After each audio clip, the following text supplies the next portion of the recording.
The impossible, whatever remains, however improbable, must be true. And it is not a question of a little occultism or a touch of mysticism, Mr. Denton. It is vampires. It's a host of damned souls of telepaths. I am thy father's spirit, doomed for a certain term to walk the night. Here, the old gods aren't dead. And what of the true god? He's dead. He can't complain. People assume that time is a strict progression of cause to effect, but actually, from a non-linear, non-subjective viewpoint, it's more like a big ball of wibbly-wobbly, timey-wimey stuff. You're listening to Paranormal UK Radio. Hi everybody, this is Irene and Mark, the host of the Paranormal UK Radio Show, the flagship show of the Paranormal UK Radio Network. And let me get a breath. I'm here with Mark Johnson. I'm breathing. You say that all in one breath, and then at the end of it, you're gasping. Oh, I know. But it's a long sentence, and it's one of them tongue twisters, you know, especially for me. Yeah. You know what I'm like. Anyway, I done it. We got it out. The flagship show of the Paranormal UK Radio Network, going out on Amazon, Google, iHeartRadio, everywhere. Yeah, basically, we're everywhere. And I got an email from our client, the server, the other day. They're acquiring another big network, and once they do, we'll be going out on that too. I'll find the email and send that over to you. So literally you can get us on anything. Amazon Podcasts, Google Podcasts, Apple Podcasts, iHeartRadio, Spreaker, iBooks, I don't know. So very many. Why are we called a network, Mark? Why are we still calling this a network when we're a station? Yeah, you know what? Well, we are a station, but network, station, makes no difference, I guess. I prefer station to network. Well, we do have a lot of great shows. For those of you who may only be listening to Irene and I, and you're missing out on a lot of other great shows. We have Inside Outer Limits, House of Asher, Twin Souls, Paranormal Peep Show, just another tinfoil hat. High Strangeness. I can't remember them all. I know. The big show. But we have new shows every week, so definitely you can listen to our streaming server at paukradio.com or listen live on Stitcher and TuneIn Radio or the Paranormal Radio app. And our shows, we play on a loop all week long, our new shows, so you can always catch new material every week. Or if you want to listen to us on demand, go to one of our Amazon podcasts, Amazon, Apple, Spreaker. Okay, oh God, you're making me get tongue-tied now.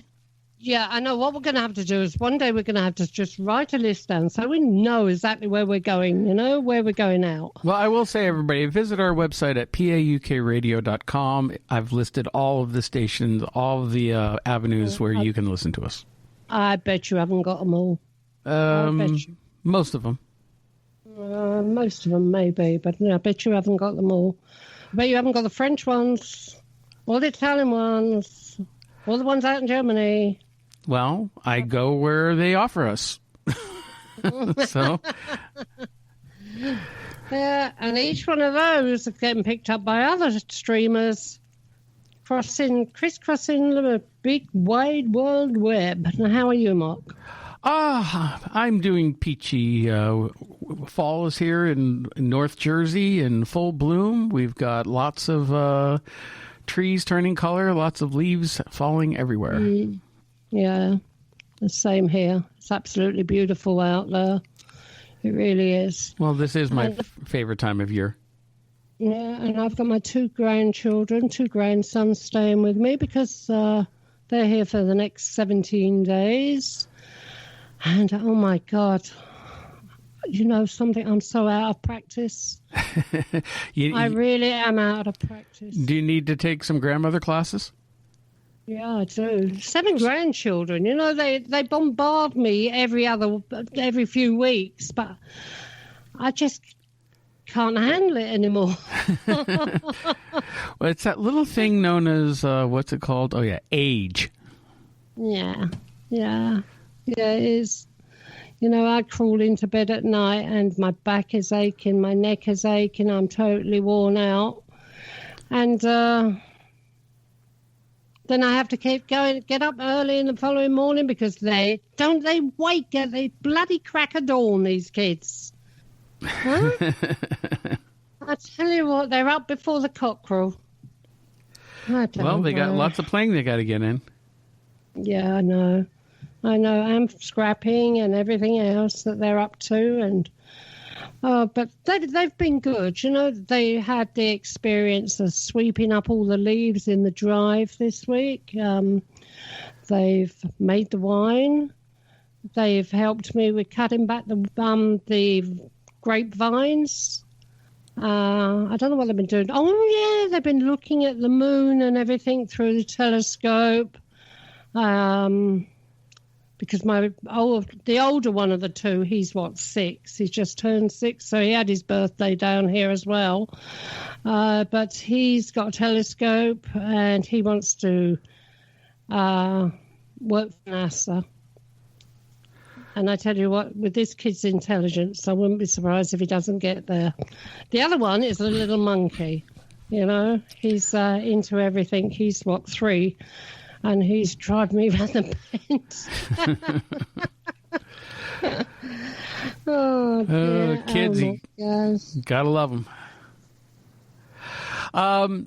So why don't we go ahead and get into the show? Because this is the week of Halloween. Again, my favorite time of year. Well, yeah, it's Saturday.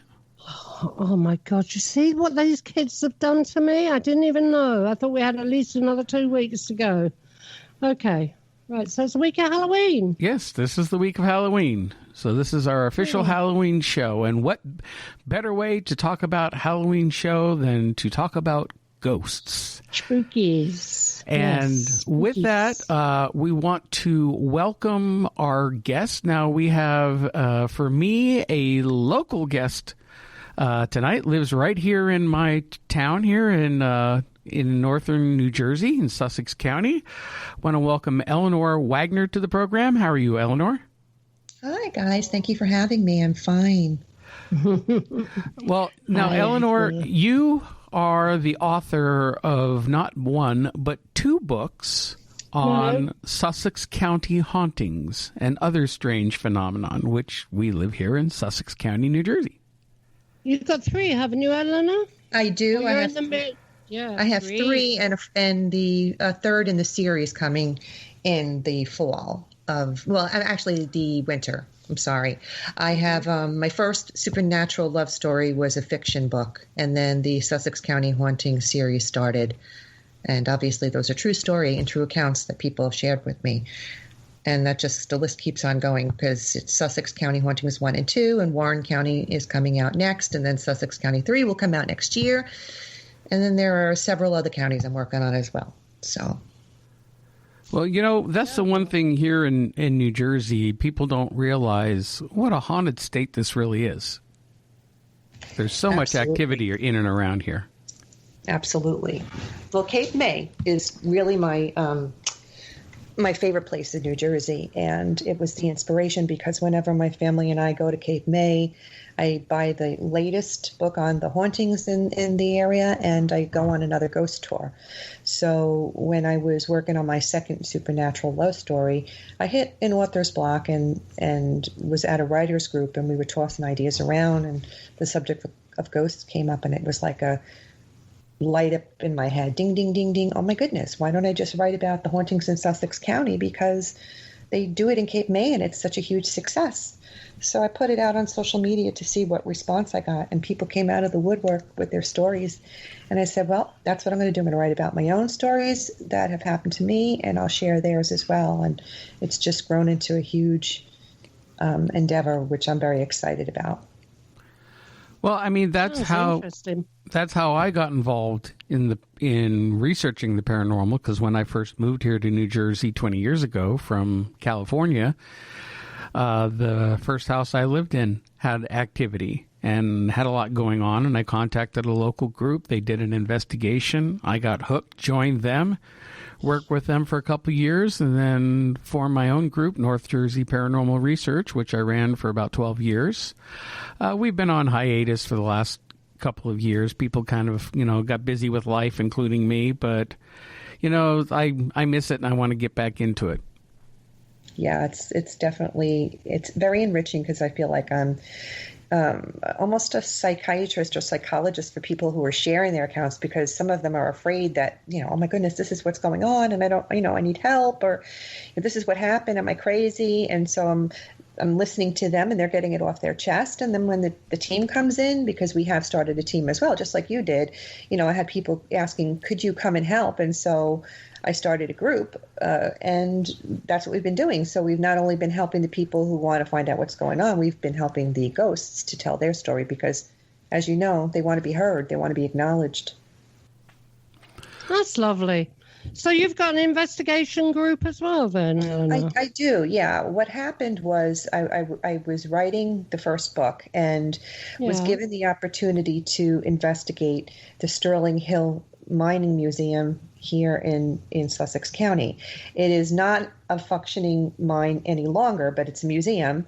But it's extremely haunted. And so I jumped at the chance to do that, but I needed to get a team together. So I was always one of those gals that would go away on weekends with my girlfriends to different haunts, so to speak. Yeah. And one of the places we had visited locally was called Burnbrae Mansion in Glen Spey, New York. And they have their own investigative team there for that building. And so when I was given the chance to do the mine museum, I asked if they wanted to participate. So they came along, and at the time I had many interviews with people that are very gifted and sensitive. And so I reached out to 5 of the women that I had interviewed and asked if they wanted to participate. So 3 of those women decided to come. And so since then they've stayed with the group, because it's expanded to like 48 people. And we do investigations pretty much every weekend.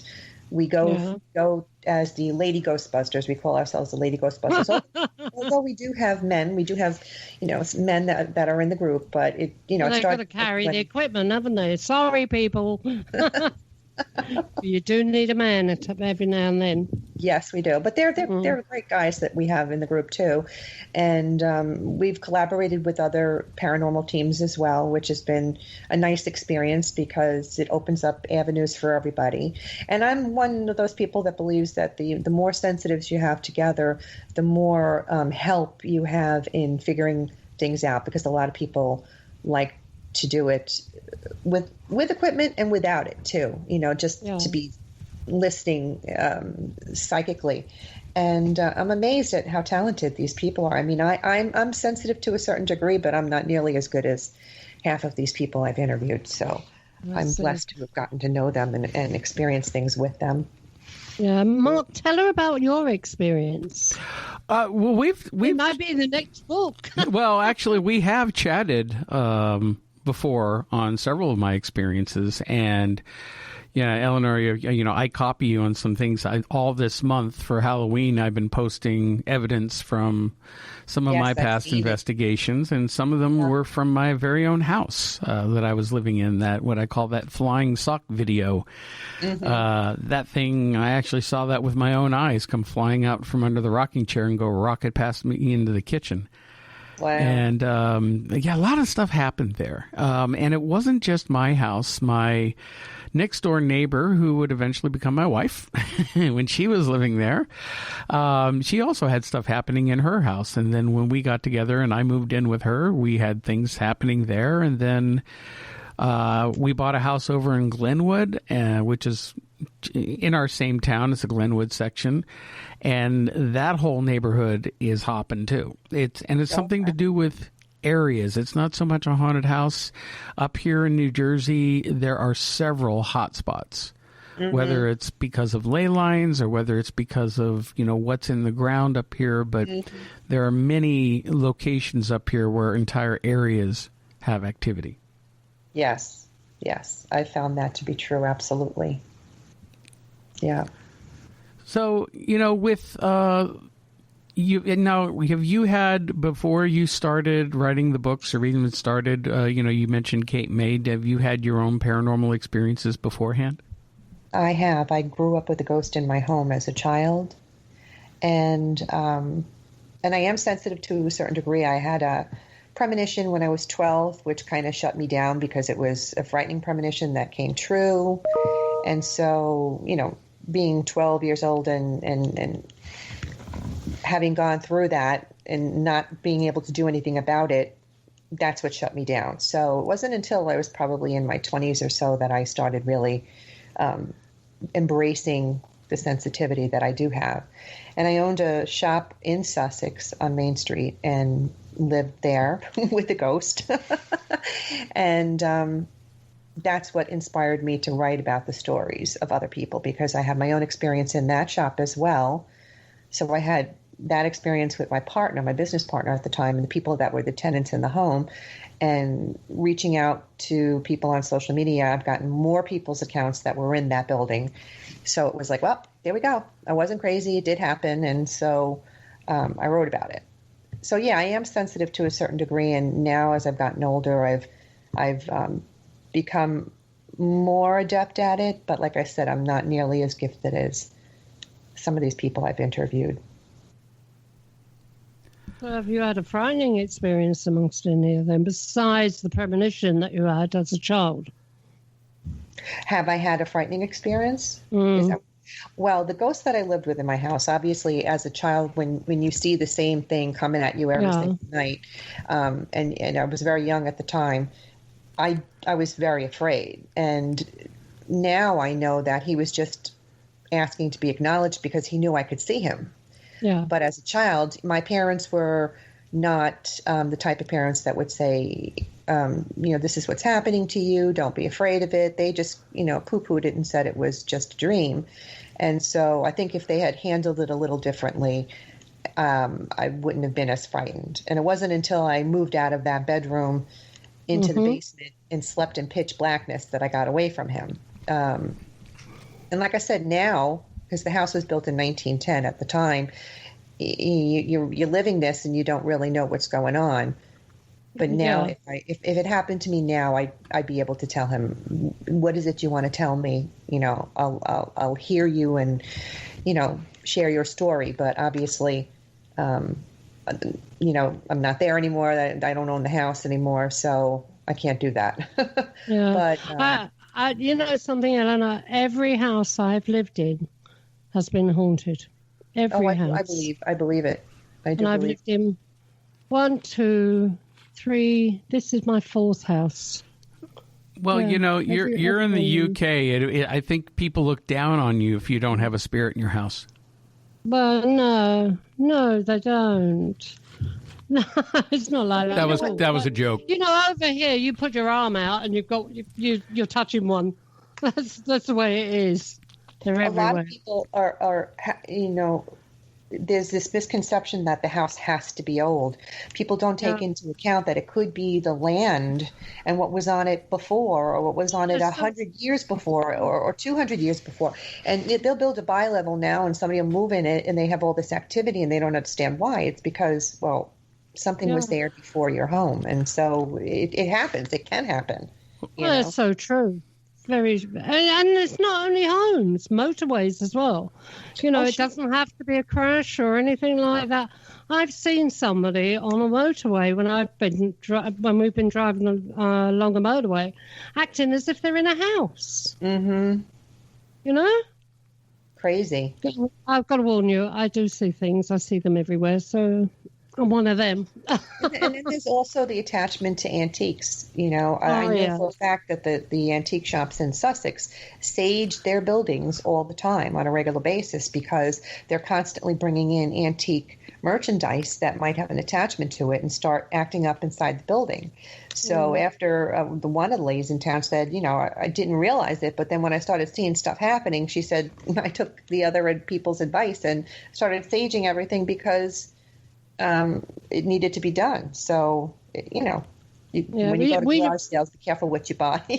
Yeah, we really don't do an awful lot of saging over here. Maybe the new age people, but no, we don't like the smell. Okay. I don't need to sage. I use, oh my gosh, I just banged my head on this bloody microphone. I'm sorry about that, people. Don't let it happen again. No. Okay then, mister. All right, boss. Oh no, I'm the boss. You're the boss. Yeah. No, it's not something I use, but if it makes you happy, if it makes people feel at peace, but I've experimented with it, or I've known people to experiment with it, and the answer's always it came back again.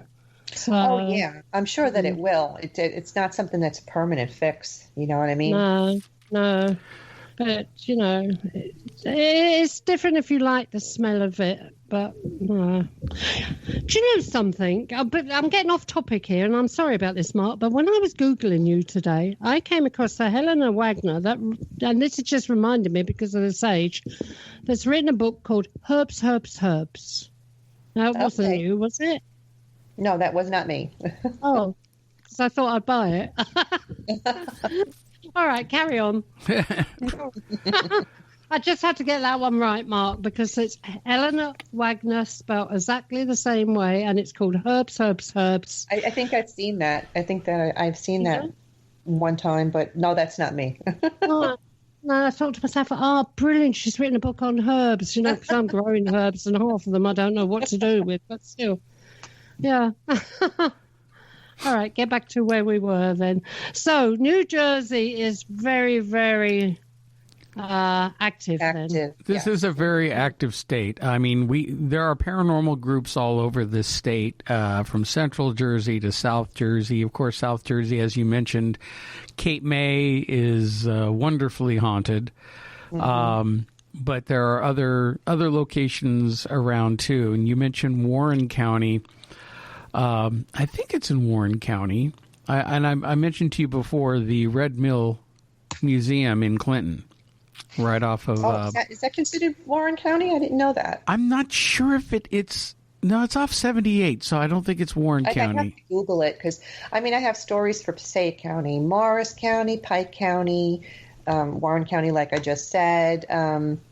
And so I'm kind of just building them up in files. Right. After the third Sussex County one, I'm going to be doing Pike County, because as I get an accumulation of stories, then I end up wanting to write that book. So yeah, you want to take a look at that. It's an absolutely beautiful building, and Mark's investigated it, haven't you, Mark? Well, several times, and it's been a few years, but every time we went there, we always got lots of things, everything from EVPs. One of our investigators was touched in the old schoolhouse. It's an old grist mill that goes back to 1815, although they think there was an earlier mill on that site. And then literally right on the same grounds was a rock quarry, and they worked together. And it was two different companies, but they worked together, and now it's all one big museum. And they brought in an 1850s one-room schoolhouse to put on the property. And that thing, schoolhouse, we were the first group to investigate that schoolhouse, and we had activity. Now the whole thing appeared on like, I think the second season of Ghost Hunters TV show. They were there, and we were the first group to go in after they investigated it. And lots of activity. We would actually hear voices with our barriers. Do you think it was residual, or do you think it was actual? I think it was both. I think it's a combination of both. There was some things that happened that seemed to be in direct intelligent response. In the schoolhouse, we had a team in the schoolhouse, and they were in there, and they were asking whatever, if anything was there, to knock on the desk, and it did. And it responded to them, and then it was at the same time one of our investigators was touched on the back. We caught I don't want to call it an apparition, but a thermal hit using a thermal imaging camera of a shorter 3-foot tall figure standing in the stairwell doorway that wasn't there when we walked through that, so we just had a lot of activity. In fact, one night I was there with one of the trustees, Bruce Pearson, who's a good friend of ours. He's been on our show a lot of times before, and we shot a little something for the History Channel that it never really went anywhere. I never saw it. But I left the mill, and I'm on my way home, and he calls me up in a panic, and a voice spoke directly in his ear and just absolutely freaked him out. And it's like, well, damn it, I just left. Yeah. Oh, boy. I love it when an investigation comes full circle, too, when one of the mediums that's there gets a name or something, and maybe a little background or something that the ghost wants to say, and then we'll go and research and find that person actually lived there, or connected the story to the name. Just, I love when stuff like that happens. Like, oh my gosh, when you figure something out, in other words. Well, I don't know if I told you about this one, Eleanor, but if you ever decide to cross over the state line into Warwick, okay, they're literally less than a quarter of a mile over the state line. There's Silvio's Italian Villa restaurant. Oh yeah, I'm actually going to be doing investigation there in the next few months. We were supposed to do it this month. I was on a radio station in Warwick, actually, on an interview, and the Taylor is the woman who is the radio MC. I don't know if you've heard of the station in Warwick that they have there. Do you know the radio station? No, I don't, actually. It's WBQ, and it's out of Warwick. And they have a psychic who does a radio channel show on Thursdays. I'll be on that radio show this Thursday. And then there's just a talk show that the woman, Taylor Morrison, is in charge of. And she had me on the show. And she loves to do paranormal investigations. And so she's been setting up stuff here and there. And Silvio's is one of them. It used to be the old Italian Villa. It was Italian Villa. It is still Italian Villa, really. They call it it's Silvio's Italian Villa, and I'm friends with the owner, Frank. Actually, he took over from his parents. His father was Silvio. Silvio and Pina Muto. They owned the restaurant. They bought it back in the 1980s. But I don't know if you know the history of that location. But I don't. It used to be, first of all, it was built back in the 1700s, about 1775 or 85, and it was built by a Revolutionary War veteran. And it was a family home for many years, and then around the beginning of the 20th century, the Vale family bought it. Now, Roy Vale was a famous gunsmith. He used to. I remember this one. Yes, he had a barn across the street. He used to do very elaborate gun stocks for guns, and they're high collector's items. I hear presidents actually have these. But it was also a very troubled family, and his sister lived a couple blocks down the street in her own house, and she was found murdered back in 1972, I believe. And they never caught who did it. The word on the street had it that they suspected Roy Vale, but they never had any proof.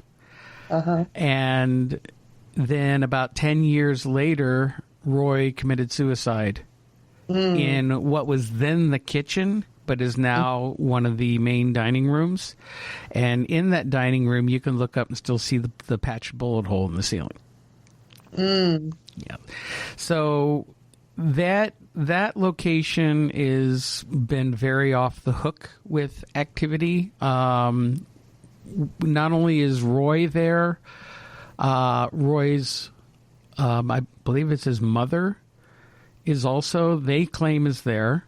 And there's also a child or a young girl. Now, there's a story we've never been able to confirm that in the 1950s there was a younger girl who lived in a room up in the attic. And I guess she was sickly, but again, it's one of those stories. It's more legend than anything, so I don't have any proof of that. However, up there, several times we caught a girl's voice on audio when nobody was there. And there was a clip I posted today, which is kind of a funny clip, where during our very first investigation, we had a camera set up in this side little banquet room they've rented out for like parties and whatnot. And I had a camera in there, and one of my investigators, who's now a fire captain with the Newark Fire Department, he was sitting in there and he was asking questions out loud, and he didn't realize he caught that little girl's voice. We can't make out what she's saying, but she answers, and then all of a sudden he kind of like shouts out an expletive and jumps up and runs out of there, and as he's running out and goes, "Something just touched me." So it all happened all at once. He asked a question, we caught a voice, and he was touched, and it startled him, and he ran out of the room. So very active location. And I used to go eat there, and they used to have a cat named Felix. Now, back then, I don't know about what the health department would have said about this, but because it is an old Victorian colonial home turned into a restaurant. The family was living upstairs. Well, Felix, who was like an orange tabby, looked like Morris from the 9 Lives commercial. He used to sometimes come around while you're eating and whatnot. He's a very cool cat. I like Morris. Well, he passed away. After he passed away, people started seeing him, including especially children. One waiter was telling me he was waiting on this family, and one of the children at the table was a special needs child. I believe had autism or whatever, and he kept pointing at the ground and laughing. And they go, "Well, what are you pointing at?" They go, "The kitty." Well, that night when we were doing the investigation, 3 different times I kept hearing a cat meowing, and there's no cat in the building. And then I went back and checked my audio, and I caught it. Very loud and clear, a cat going, "Wow!" So, and I played it for the owner at the time, Pina, and she started crying, and she goes, "Yep, that was him, Felix." Aww. So, and I guess they still see him occasionally. That's so sweet. Yeah, so it's a great location. So, hey, if you have any need extra people, if you want to come. Yeah, absolutely. I post everything on the Lady Ghostbuster page. So, and you're a part of it. So, if you ever want to join us, please feel free to do so. We're going to be going to the sports complex as well in Sugarloaf. Have you ever heard about that? It used to be. It was a corrections facility at one point. The Orange Correctional Facility. Yeah, that was actually just on an episode of Ghost Nation. Oh, okay. We're going to be doing that in the new year as well. And it was also a boys' orphanage or a boys' home, I believe it was, way back in the day. So I'm looking forward to that one as well. Yeah. It's a lot of, again, it's not just regulated here to New Jersey. It's all this whole area. There's just there's so much. You mentioned one of the locations you mentioned in the book when you were getting down towards Warren County was Ghost Lake and Shades of Death Road. Right. And I watched the footage from your investigation when we did ours. We actually did it like a day before or after when you originally did it all those years ago. And so I had everybody watch it from the team just to kind of get a feel for what we might expect. It's eerie just walking around there at night. Even. Oh, it is. It is, and especially going up to that cave, because there's a natural cave right off the shore of the lake that goes back in. It goes back in maybe 30 feet. Not a very large cave, but we got a woman's voice singing in that cave, and I was on the shoreline with one of my investigators, and we had a team at the cave. And while we were on the shoreline, I kept hearing voices in the woods, like somebody was talking, and there's nobody else around. So we had walkie-talkies. I called to my team at the cave, and we tried an experiment, and I had them try to shout, and I couldn't hear them at all. So it wasn't them. Right. And then Waterloo Village is also amazing in the daytime and at night, from what I understand. But I did an investigation about 2 weeks ago with New Jersey Paranormal Project, and it was in the early morning hours, and it was just amazing what we went through. We connected with spirits, and we were talking to them in German because they were German-speaking ghosts. And was there Germans there at the time, at any point in time? Yeah. We got names when we came up with the names. We did our research after and found, and we went into the cemetery and found the graves of the people. It was one of those ones that came full circle when you get the names and you look at the graves and you find the graves, and then you go and search the history and you find the actual people that you spoke to. That's one of those full. What were they? German immigrants? Well, actually, they were Dutch, and they spoke German. So I'm not sure if they were immigrants in that respect, but yeah. Yeah.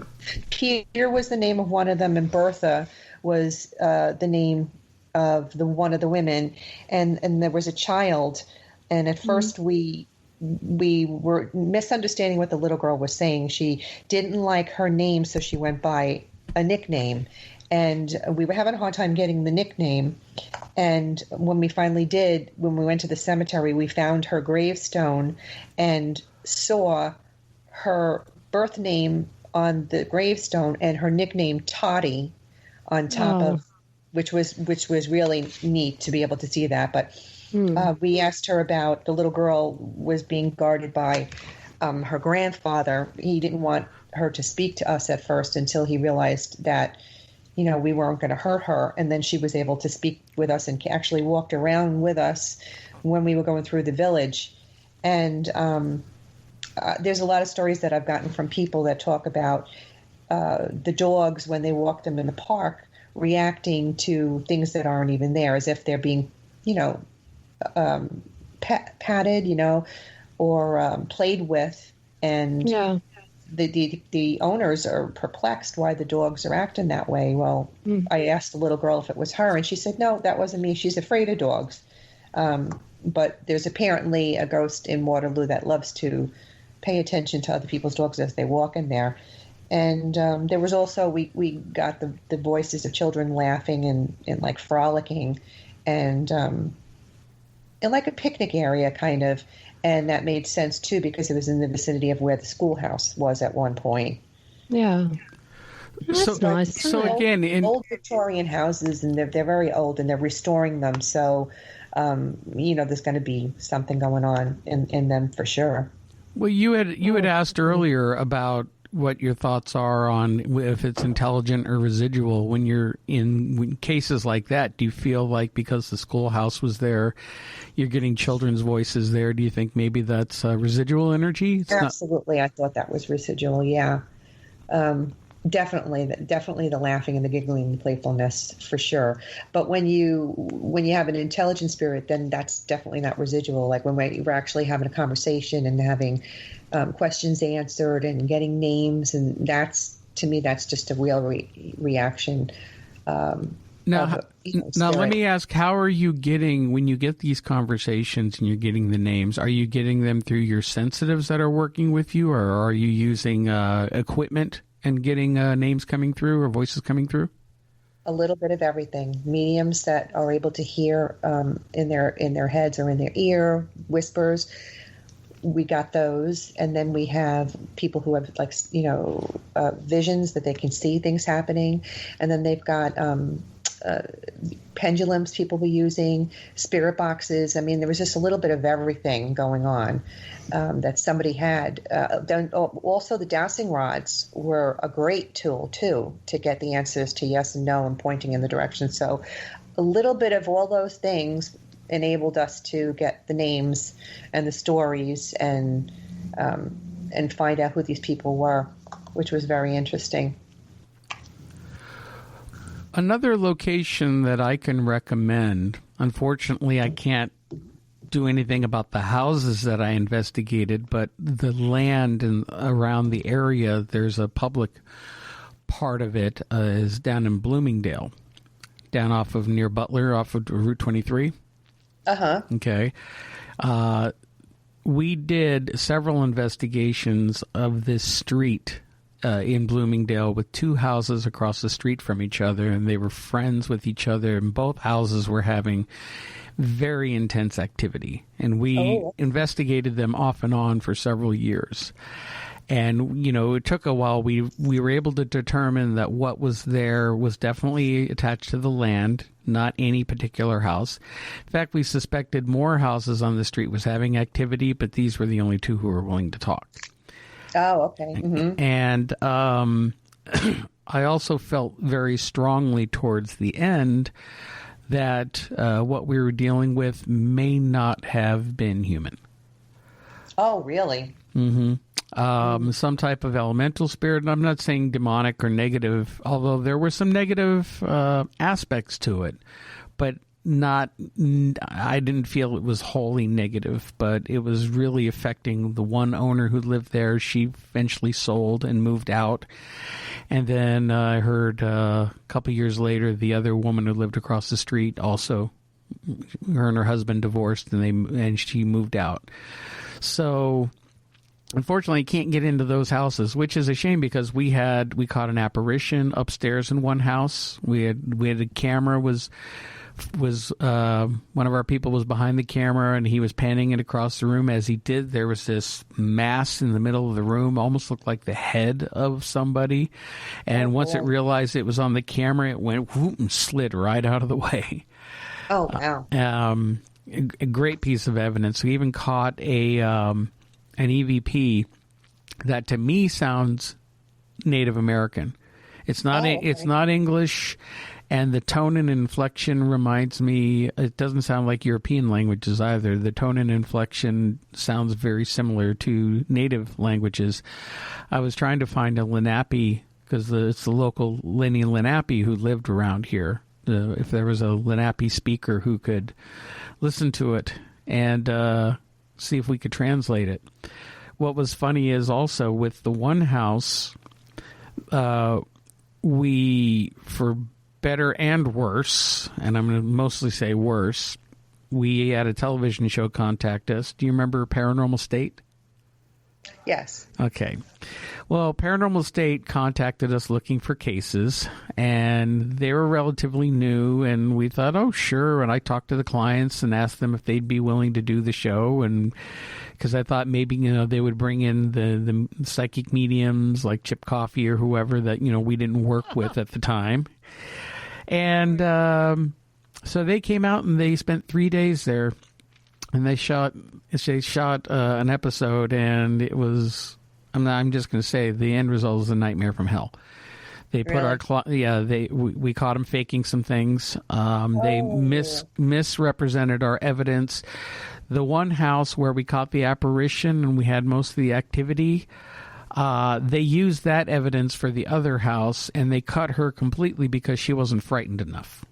Where the other lady who lived across the street was scared shitless and you say boo, and she jumped through the ceiling, and that's what they liked. So these pinhead producers, and she asked for her name to be, hidden. Well, they blasted her name out on TV, and then she had people. Oh boy! It was just. Is this Mark? Is this the one where there was a certain person in the team putting stuff up his nose? Oh yeah, I'll just say Ryan Buell. The head of the show. I don't give a shit. He's admitted his drug problem. He's admitted his drug problem. Yeah, she caught him doing coke in her bathroom. Oh my goodness! During the show, it's like it was the only. But I'll say this: the only good thing that came out of that is because they felt like there was stuff in the backyard. They brought in a ground penetrating radar team. They scanned the backyard, and they found not only what they thought was 5 burials. They're still there. 5 graves, yeah. 5 graves. But there's this big, huge structure underground that's circular. And one as part of it has like a point to it, and the other part of it, the opposite end, has a fan, almost like an arrow is going through it. And we talked to the client about us maybe trying to excavate, and she was, again, so freaked out by the whole thing. She said, no, I don't want to touch it. I don't want to disturb nothing. So to this day, it's still there. We have no idea what's there. What it was. Wow. Yeah. That's interesting. Yeah, but that was the only good thing to come out of it. Everything else was like, oh, my God.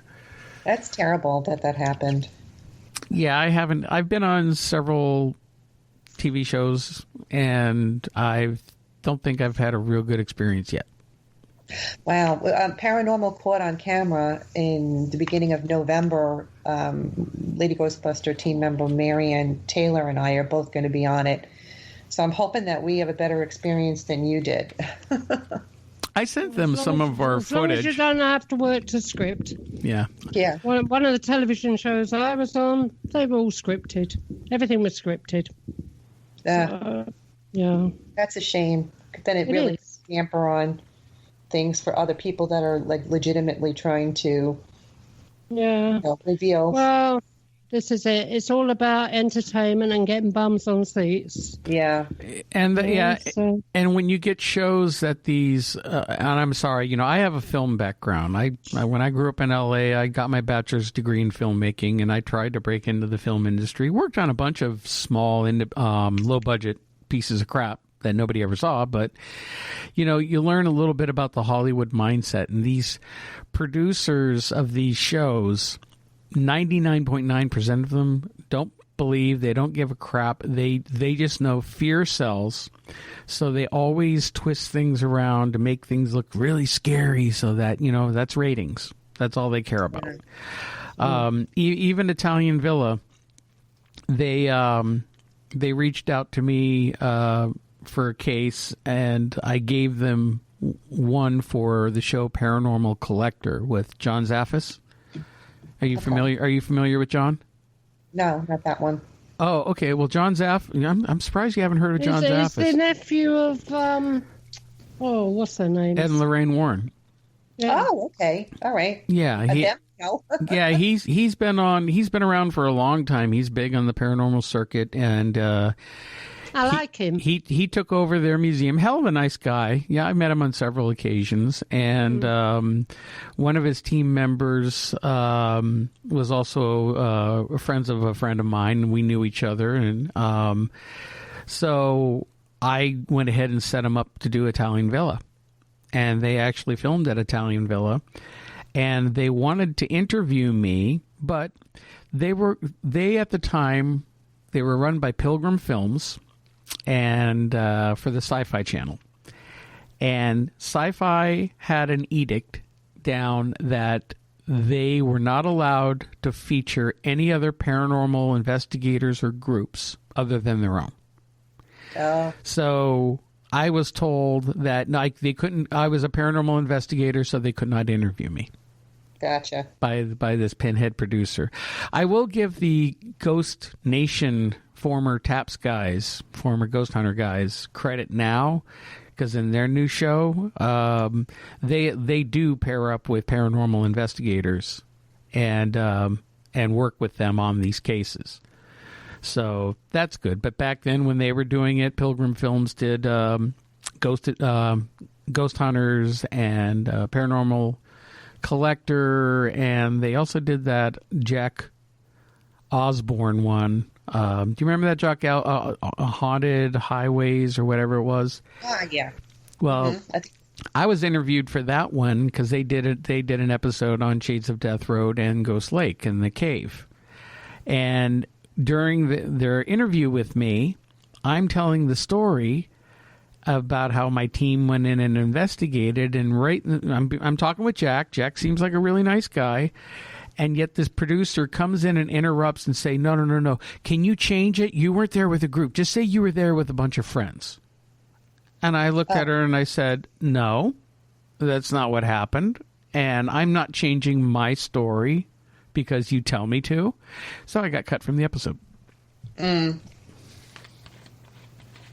it's like... Yeah, it's terrible that they do things like that. I don't think you were that upset, though, were you, Mark? I was, no, because they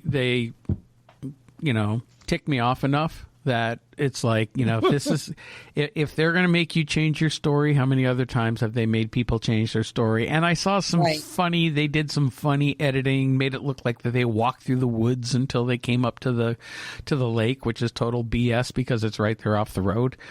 Right. There's some funny stuff in that. So, when I watch these paranormal shows, I take them all with a iceberg-sized grain of salt. Yeah. I think the only one, and this will be a controversial statement, the only one that I really feel doesn't fake anything, doesn't mean I agree with them, but doesn't fake anything, and I'm always entertained by, is Ghost Adventures. Ghost Adventures. Because, Zach is a tool, and he is definitely a showman. And their conclusions that they come to sometimes, I just shake my head and go, guys. But, at the same time, I've always felt like they were legit in the evidence they presented. Now, I may have disagreed with them, but I always felt like they presented some pretty good evidence over the years. Which was the team out there that were screamers? You mean like yours, Most Haunted? Yeah. Scream at the spiders or anything. Oh, yeah, that was Ghost Hunters. Yeah, they were always had Steve Gonzalez jumping at spiders. It's just so annoying when they get afraid of something and they freak out. That annoys me. Then why do you even bother doing an investigation if you're going to behave that way? Well, that's it, isn't it? I find that irritating. I really do. It is irritating. Mm-hmm. It's not. First of all, it's not professional. And when, we're at, let's say, at a client's location, let alone a public, location, but at a client's house, when I ran my team, we trained our investigators. I said, under no circumstances do you ever run out, period. And and especially the newer people, you don't go anywhere by yourself. You're always paired up with somebody, and you never say anything in front of a client, because we had that happen once in the early days. Clients will come up and get nosy, like, yeah, are you getting anything? And I go, oh yeah, I think I just heard a voice over there, or I caught something. And the next thing you know, the client is falling apart, scared to death, crying and freaking out because we opened our big freaking mouths. And so we always tell them, well, we won't know anything until we look at all of our footage later, because we have to prepare them. There's been sometimes I've withheld evidence that we've captured because the client was not in a position to handle the information. Well, there was a time I did an investigation over in Franklin Lakes with the first team that I joined, and Franklin Lakes, the kind of community that is. Yes. Very, very rich, and I think that's where the Housewives of New Jersey are. But we did an investigation in this house where the woman they had a 6-month-old baby, and they were convinced it was negative and demonic, and it was going to hurt their baby. And during our investigation, long story short, we found out not only was it not demonic, it was helpful. And it was good, something very protective of the baby. and even put on a show for us in an empty part of the house to keep us away from the baby so we wouldn't bother it. And then we realized that there was a possible divorce situation. She didn't want to live in the house. He had bought the house with his first wife, and she was wife number 2. And she was trying to get him to leave, and he didn't want to leave. So we thought we were going to get called into divorce court. So we wound up walking away from that one, which is a shame because we caught some great evidence while we were there. About a month ago. Oh, sorry, Eleanor. Go on. That's okay. You carry on. About a month ago, we did an investigation in Phillipsburg, New Jersey. And it was somebody that I had interviewed for a story about when she lived in the home. Now she owns the home and rents it out. But at the time that she had experiences in the home, she was residing in it with her family. And, she'd had occurrences of being pushed down the stairs. Her grandson was told not to go downstairs in the basement because he would be beat up. And she really thought that she didn't think much of it. She kind of thought that whoever was telling her grandson not to go into the basement was saying that to him because they wanted to protect him, because the basement was one of those like dungeon-like dirt floor in this old house kind of thing. And she was getting ready to rent the house out to a young couple and their child, and wanted us to come in and do an investigation in the home for her. And so when we went, we found that the ghost that was in the home was not friendly. And from the mediums who were there, they had received messages of a man beating somebody downstairs in the basement. Now I never told any of the team what I already knew from my interview with the woman. So this is all stuff that was confirmed after the mediums went there. So they didn't know anything that I had spoken to the woman about. But when they got there, they saw a man downstairs in the basement beating somebody up in the basement. And then one of the team members was almost pushed down the stairs. And the medium at the time that he was getting pushed down the stairs could see a man pulling a woman down the stairs. So everything was kind of getting confirmed from what they were saying to me. And so when we all discussed what had happened, we wanted to not frighten the homeowner, but explain to her that the house needed a cleansing because whatever was in there didn't want anybody in there. And especially since she was renting the home out to a woman and a man and their young child, there was a suicide in the house already, and she didn't know exactly whether it took place in the bedroom or the bathroom, but the mediums were getting bad vibes from the bedroom and bad vibes from the bathroom as well. So, it could have been that the evil person was affecting the child that took his life in the bathroom.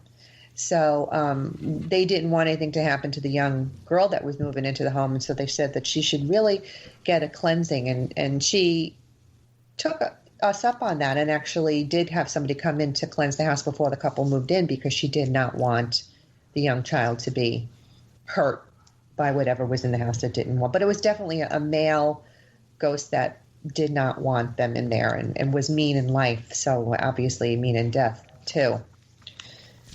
Yeah, usually we find that, if they're not a nice person in life, if they're earthbound and they haven't crossed over, they're still not nice when they're after they've died.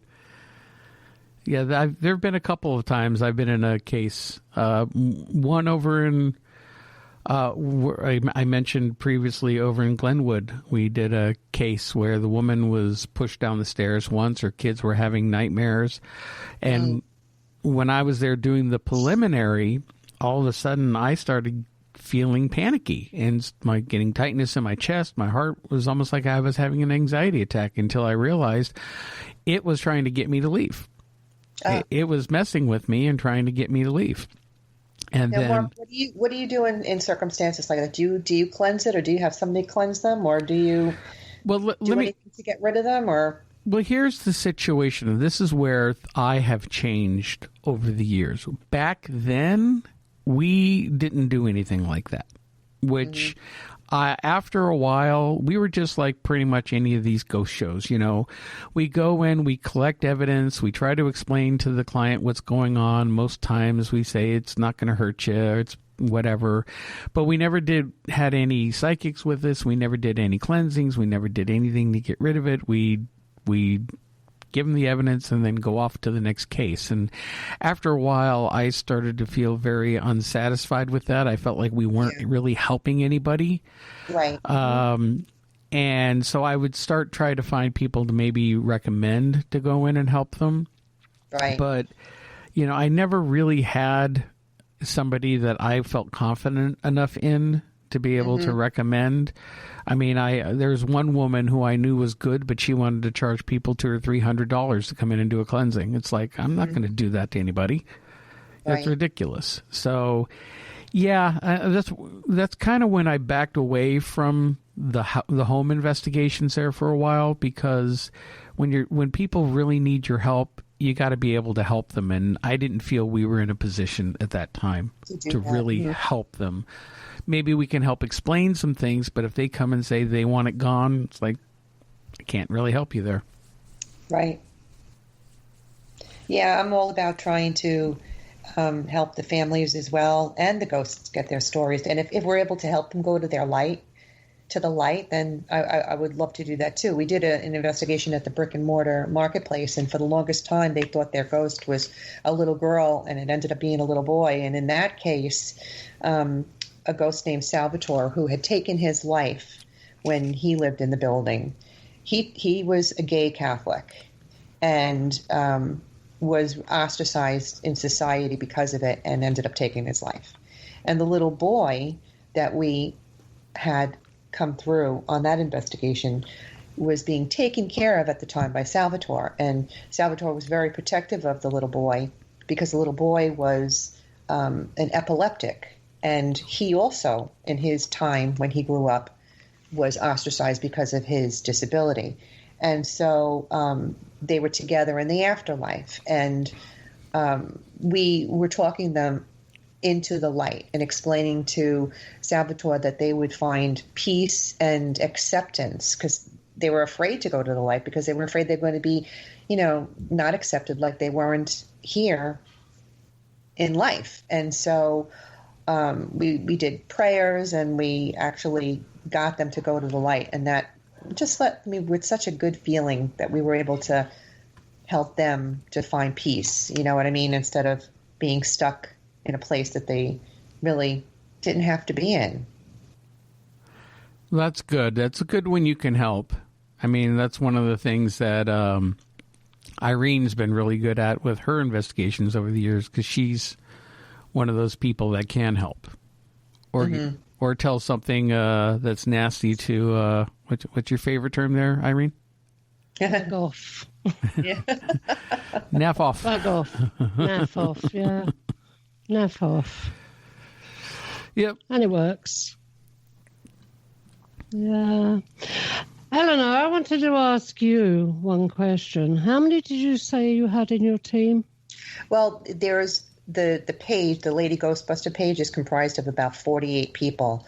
But when we are doing an investigation in a small building, I limit it to a certain number. If we're in a big facility, I'll allow more people to come. And not everybody can come to every event. Obviously, we all have lives and we work, and it might not be a good weekend. So. No, I was just wondering, with that amount of people, how you managed to stop any evidence being contaminated. Oh, so that's what I mean. When we're doing an investigation, we don't have all those people there. No, they're just a part of the group if they want to come. And like I said, I have a limit to the number of people I'll bring to an investigation. You know what I'm saying? Like when we did an investigation in the Columns Museum in Milford, Pennsylvania, and that mansion is 4 stories large. Yeah. And so there were, I believe there was probably like 14 or 15 of us there, but we were all on separate floors at separate times. Yeah. So we weren't all together in one heap. Who runs through all the evidence? Because, I've done this, so, and I know there's hours and hours and hours of sitting there going through everything. Who does that for you? Each person who has their own equipment will handle listening to it and hearing things back. And if they find something, they'll share it with the group, and we'll all listen to it and see if we're coming up with the same thing. Yeah, that's a good way of doing it.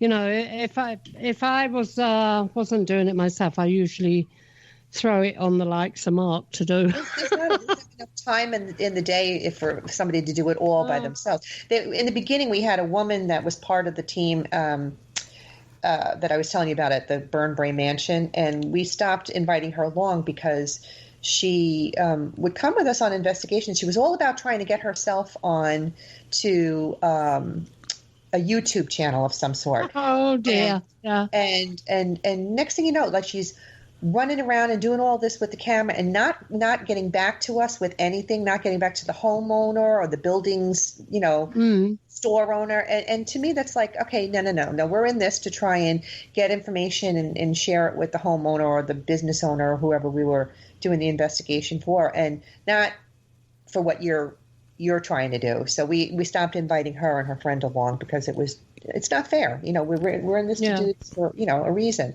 But like I said, everybody who has their own equipment will check it out for themselves, and they'll share it with us. Like we did an investigation on the Rockport train disaster, and this was probably 2 or 3 months ago, and people had their audio on, and when they went home, they listened. One of them heard something, and she said, I'm not going to tell you what I hear, but I want you guys to listen to it and tell me if you hear anything, and if you do, what do you hear? And it was crazy because there was the 4 of us listening to this, and we all came back that we heard like a train, and we heard the train whistle. And it was crazy because this was at the Rockport train wreck. So that we heard that on there was crazy. And then when we were at the site of the accident that night, we kept on hearing you know how when you go through a train crossing and usually if it's got a gate, the gate will come down and it'll go ding, ding, ding, ding, ding, ding, ding, ding, and the lights will go off. Well, we're on the tracks, and all of a sudden we hear this happen. The light goes off, the lights are going off, and the ding, ding, ding is happening. We go, oh my gosh, I think there's a train coming. And we all jump off the tracks really quick, and then it stops. And it's like, oh, wait a second, and this is after it didn't click at first. This was after I had just said I would love it if you gave us a sign. And well, that was the sign. And the next thing you knew, they had done it 4 times while we were there. One being when we said, thank you so much for sharing your time with us. Thank you for telling us your story. Then it was like goodbye. It made it happen again. It was almost just like maybe 5 seconds, and then it went off. But we got that on audio too, which was so interesting. And one of the investigators said, no, I think there's something wrong with the light. And we said, no, the mediums were there, and they picked up that it was one of the guys that was on the train, and he liked being there, and he wanted to just make sure that no more train accidents happened. And he was the one who was messing with the lights because he wanted us to know that he was there. But interestingly enough, that same night, some of the mediums had come up with names. And when they went home that night, they pulled up, they were able to locate a passenger manifest of the train wreck. And on that list, each of the names that they had picked up on were there. And then some of the victims, they didn't know names and were written in this manifest as like a woman with a young child or a man traveling alone. And we had connected with a little girl that evening who couldn't find her mother. And when they went on the passenger manifest list, they found a woman traveling with her young daughter. So it was interesting that there was another investigation that had come full circle for us, Mm-hmm. Yeah. No, the reason I asked that question is because I never take more than 4. 1 to carry the bags, 1 to set up the equipment, 1 to make the tea, and me. So, and it's all my equipment, so I'm the one that had to go through it all, Yeah, that's one thing. My husband and I would sit there for hours going through everything. Most mind-numbing, you've got like 4 or 5 cameras with 8 hours of footage each. You got to watch each camera for those solid 8 hours. Oh, my God. Yeah. Yeah, voice recorders, all that. I imagine. You know, sometimes it would take me a week to get through it all, but I wouldn't let anyone touch it until I had got through it because I didn't want anything contaminated in any way whatsoever. And it was my equipment anyway, so... But like I say, you know, one to carry the equipment, one to set it up, technically, and one to make the tea. That's about all you need when you're out with me anyway. But you talking about that, you know, I was doing one day, and I'm not kidding you. Now, this is the first time I've ever, like, you jumped off the tracks. Mm-hmm. This is the first time I ever done what I did. I heard a racing car going back to, say a racing car from the 1920s, 30s. Okay. And the noise was so loud, and as it came closer, it was as if it crashed into the room. Oh, okay. And I ducked. I ducked down on the ground not because I was scared of it, but I thought something was actually coming through the house. Oh, boy.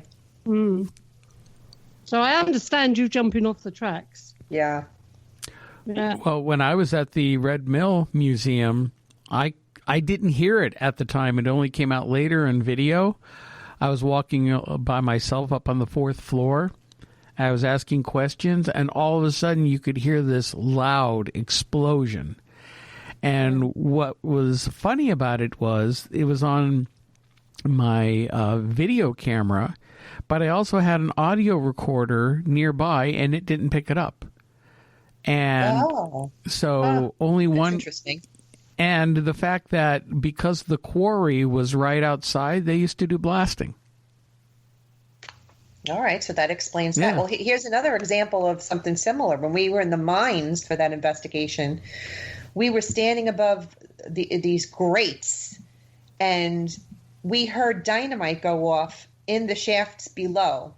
And like I said to you, it was a non-functioning mine. So that was definitely a residual, because the feeling that we got when we were in the mines was that a lot of it was the men coming in, they were punching their cards in, and they would get to work. It was this like brotherhood of miners.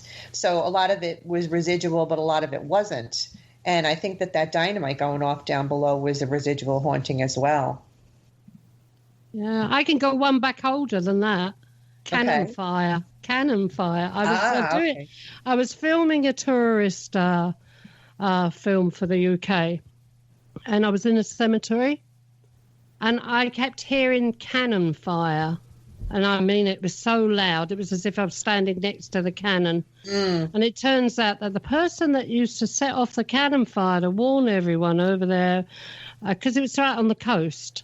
So the person that was, he was buried actually in that graveyard, not far from where I was standing. And that went back to Napoleon times. We hear a lot about cannon fire in Gettysburg. Yeah. Oh, Gettysburg. That went back to Napoleon. You know, so I caught an EVP once in Gettysburg up on Little Round Top, right at the far end where the 20th Maine Memorial is, and I got an EVP of a soldier calling me not a very nice name. Oh, really? You're talking about that, Mark. What about that house clearing I was doing, where that blasted ghost? It was a nightmare, absolute nightmare. I'm in the middle of doing a clearing on him, and he turned around and he said, "You stupid woman." Oh yeah. You stupid woman. Well, but I wasn't that stupid because I did get rid of him. Well, there was the one, and I think I shared the video with you, Eleanor, where I was investigating a house in Lodi, New Jersey. And I had a camera set up in the kitchen, and the client and a friend of hers were sitting in the kitchen while myself and one other investigator were down the hallway investigating. Now, her friend was a psychic, and on the camera, we're in the hallway, and we're asking questions, and I think I was taunting it a little bit because she said this thing wasn't so nice and wasn't, she didn't like it. And so I was trying to taunt a response. And in the kitchen on my video camera, all of a sudden you hear this voice come out in a very measured tone, whispered, saying, "You tell him not to toy with me." I love those ones. I'll tell you, I love them ones. But what was funny about that is right away the psychic woman goes, he just told Mark not to toy with him. And then I heard her say it from the hallway. So I go, "What was that? What did he say?" And she goes, "Don't toy with me." But we caught it all on camera. And that was funny. Not only was it caught on camera, she heard it and repeated it back to me. What a great catch! Yeah. That's great. I mean, and you know she's legit. You know what I mean? Yes. So I love that too. That's great. Yep. There's a lot of, I mean, God, paranormal is so fascinating, and there's so many different aspects to it, and Irene and I have been talking about this stuff for a long time. We've kind of had a lot of our own views changed with all the investigations we've done, and there's a lot of things now where I look at I'll listen to what the people say about their stories, but I don't automatically assume it's a ghost, because there's so many different energies, anything from interdimensional types of phenomenon, time slips, all sorts of different things that we could be dealing with, non-human types of entities. And again, when we say non-human, not saying demonic, because you have everything from over there in the UK, you have the Celtic fairy lore. In Iceland, you have Icelandic elves. In America, like in North Carolina, they have the Cherokee little people. In the Middle East, it's the jinn. All these stories of entities, real creatures or beings that are just kind of flitting in and out of our reality. And we share this world with them, and sometimes they interact with us, and sometimes they don't, but we don't always see them. No, I evict them or charge them rent. What was that? I said I evict them or charge them rent. Oh. No, there are all different types of energies out there, And if you're sensitive, you can feel the energy, you can feel the vibration, you can tell exactly what's coming and what's around you. And when you were talking about the sensitive, the medium, and how the medium was right on, spot on, that's one of the things I like about the people that I've been meeting too. They're just like ordinary people like you and I, and they have this gift and they want to be able to use it and share it with the world. And so that's why I've been openly receptive to, including them, because they're not out for personal gain. They're just out to help, Yeah, anyone out for personal gain, forget them. Yeah. Yeah. Forget them. Yep. And I've run into a couple of those too. We had a guy join our group once who faked being scratched because he wanted the attention. And we caught him. Attention seeker. Yeah, we caught him and said, "Yep, sorry, bye." No room for that. Yeah. So, well, I mean, we could talk all night. We have lots of great stories here. And you know what, Eleanor, I think we're going to have you back to talk about more when your other books come out. Thank you. I love that. So for now, you have your 2 volumes of Sussex County Hauntings and Other Strange Phenomena. We have part 1 and part 2. And where can people find your books? It's available on my website, eleanorwagnerblog.com, and you can connect through there to get it through Amazon or eBay, and all the local stores in Sussex County have them. So please, I would love to have you read them and review them, because those reviews are wonderful to read what people have to say about it. And if you just like a supernatural love story, I have Dream a Little Dream. That's also available. Oh, that's nice. Yeah. I love story. For the beach, holidays, well, at the moment there is no holidays, but you know what I mean. You want to relax, anyone, get that book. Yes. It's a quick read. Is it? Yes, it is. And it takes place in Sussex County as well. So nice. Yeah. Well, Irene's also an author. She's the author of 3 books. Oh, wonderful. And what are your books about? 4 and about 6 in the pipeline. Well, I'm just about finishing the 4th now. Well, I prefer to write spy books. Yeah. Oh, okay. Wow, that's wonderful. Well, you wrote 1 spy book. 2 are fiction, 1's nonfiction. She has her nonfiction autobiography, Life Among the Spirits. Oh, nice. And then The Psychic Spy Recruited and Where Demons Dwell, which is a nice little ghostly horror story set in Italy. Oh, I'm going to have to look those up. Yeah, that's a horror story set. Yeah, who done it? It's a who done it. Oh, I love that. The Operation Paris. It's coming out soon. Cool. Wonderful. Another spy book. Yeah, whenever you finish it. It's only been how many years now? 4 years. You can't push a writer. You can't. No, you can't. See, I've been working on my own book, but I've been like off and on, and I haven't touched it in like a couple months, and you have to really be in the mood to write. Oh, yeah. And then life gets in the way, too. Oh, yes, it does.